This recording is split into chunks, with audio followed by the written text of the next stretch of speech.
Hey, what's up campers? Sermo11 here. Welcome to my review of Total Drama The Ridonculous Race, Episode 3, French is an Eiffel Language.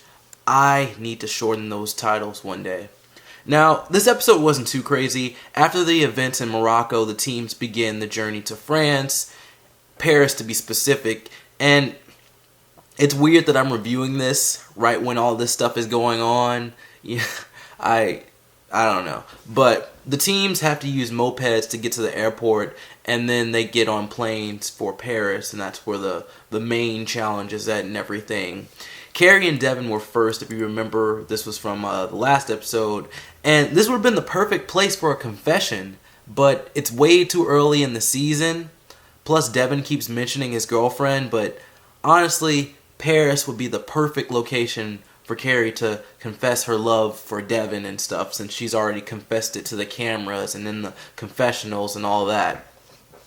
Right now, it seems like the cadets and the ice dancers are the strongest in the competition. They're always near the top, and I hope it's not consistently like that. You know, I want things to be switched up. I want different people to be in the top, and I want it to be like the same people like throughout. I mean, this is a 20-something episode season. I don't need the ice dancers in the top 5, top 3 every single episode.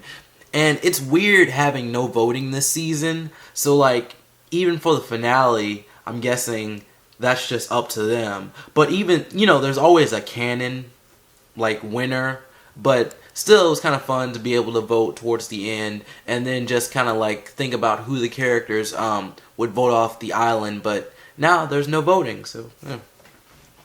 When the ice dancers make it, or when they made it to the airport, they keep driving in the fact that they didn't get those medals. Like they got silver medals, they didn't get gold medals, and I like how they also set in motion that I think her name is Jose. I'm waiting for them to say it again. Is it Josie?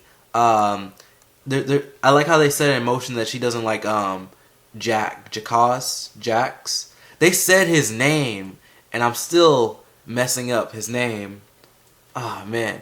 But yeah, they're setting it up that she doesn't like him because he messes up a lot, and he does. Jeff and Brody, they crash into the airport on their moped, and Drake and Josh are fighting, of course. The fashion bloggers, they have this magical Aladdin carpet. It's not really magical, but I like saying that they bought, and then they as they're on their moped, it's kind of like weighing them down, so they throw it, and then it hits Dwayne Sr. and Dwayne Jr., two of my favorites, and they crash. The vegans, they use the pedals on their moped, and I don't even know that much about mopeds other than them being motorized, so I didn't know that they had pedals. I was like, what?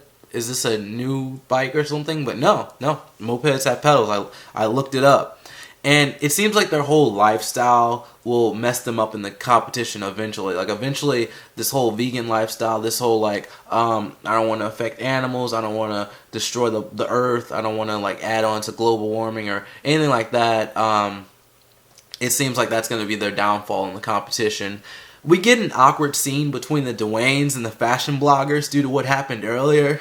Because the fashion bloggers are just like doing that awkward laugh, and then the Dwaynes are just like, oh, we should get out of here. I have to say that I don't like the whole late plane thing. You know, if you don't complete the challenge fast enough, you have to wait like an hour, half an hour to get on a plane. I don't really like that whole aspect of the competition. It's a lot quicker than I guess Total Drama World Tour, because like Total Drama World Tour, they all get on the same plane and then they go to the location. They might show a little bit of them in the planes, but then like most of the time is spent like within the country that they're at and all that. With this, it's more of a race. There's more traveling. There's more traveling involved, and I'm not really a big fan of that. Once they get to Paris, they take the taxis to the Eiffel Tower. They have to draw caricatures. Can I say that? Caricatures, I think that's right, of the teammate that ate the soup in the last episode, because they're kind of switching off with the challenges and everything. And we had people doing this at our senior activities in high school.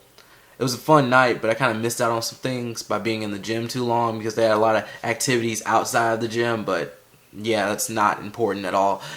Back to the episode. After a few teams finish their caricatures, the second plane arrives, and then the teams go to the catacombs to search for cheese rolls, which they will ride, and then they have to walk up some steps, and then they'll make it to the chill zone.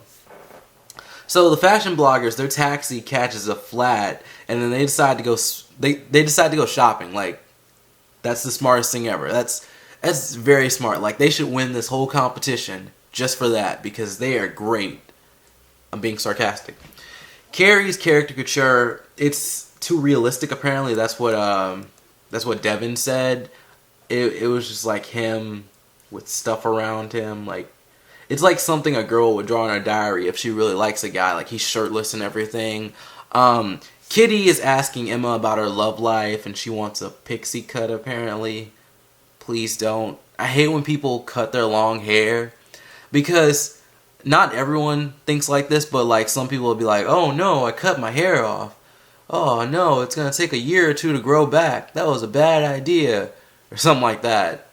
I don't know. Some people just need a breather from all that long hair because it's like weighs you down and all that.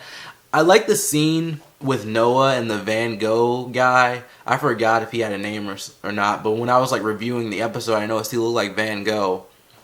And they were laughing at Noah's caricature of Owen eating the Eiffel Tower, and that was a pretty funny scene. Jerry and Pete, they show their age by not telling the taxi driver to go anywhere. I'm not sure why he left anyway. Aren't you supposed to move when they tell you to go? You're not supposed to just drive.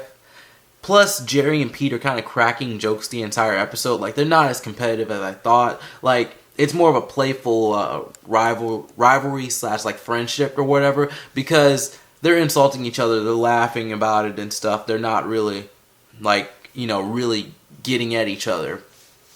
The bodybuilders, I forgot what they were actually described as, but I think they both go to the gym. I know they're described as the daters, but like I think they're like bodybuilders too. They're being super romantic and weird in the catacombs. And the Goths, they finally talked 3 episodes in, and they sound depressed, of course. But it's nice that they're getting more focus as the number of contestants go down. It seems like we're getting more focus for characters that didn't really get that much focus in the beginning. And we found out in this episode that MacArthur has a good nose for some reason, and she can like sniff out the cheese. Owen and Noah are lost in the catacombs. Owen hasn't gone to the bathroom since eating the stew. Jerry and Pete want to follow the vegans and then pass them because they think the vegans might be like smart or something. It's a good idea, but it's a bad idea if you're in last place. They're in last place. You shouldn't be following someone in last place. And if you were, you should pass them immediately. Like, as soon as you saw that cheese, go to the finish line. And Owen is using the bathroom, and the vegans found him. Apparently, there are levels to his grossness, as explained by Noah. The fashion bloggers, they get scared, but I liked how Tom, he dropped one of the bags, and then he came back for it. Like, that's something I would do. And oftentimes in cartoons, it seems like if the character drops something, it's just like, oh, it's not that important or something like that. Or the artists or whatever, and the people that like have this, that write the story and all that, they don't want them to go back and get it. I don't know. I just always thought like while I was watching cartoons, when they dropped something, I was like, I would go back for that. Like, if someone's chasing you and you like drop your laptop or something, I'm gonna go back for my laptop. But that's just me. What's his name? Jax? Let's go with Jax. He forgot the paddles, but they are their own paddles. Like, they are really strong competitors. They have been pushing that since the first episode. These guys are strong competitors, and I think we might see them in the finals, honestly. The cadets finish first, and then the ice dancers. Owen begins to eat their cheese ride, which causes them to get a 20-minute penalty, and Ryan and Stephanie are falling behind. Ryan loses both of the paddles, which sucks because I wanted to see what Ryan could actually do, because he's like, oh, I can handle this, but he dropped both of the paddles. Hopefully he does something cool before he gets kicked off. So more and more people begin to finish the race. Owen and Noah wait, and Jerry and Pete are in last place, but they can't seem to get their cheese roll up the steps. They make it right there as Owen and Noah's time limit is up. And I was confident at first that Owen and Noah wouldn't lose, but then things got really close.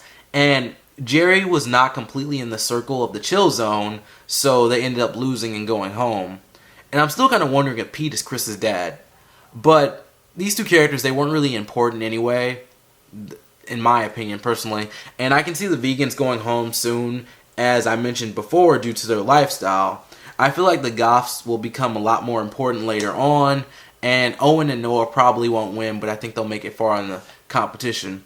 So that's been my review of episode 3. I'm kind of sorry that like things are scattered all over the place, but there's like so much going on in the show because there's so many characters, but that will get better as the show goes on. The plot will probably become more tighter, and it'll be easier to review. What did you guys think about this episode? Follow me on Twitter, like me on Facebook, let's be friends. Thanks for watching my review, and I'll see you guys next time. Peace!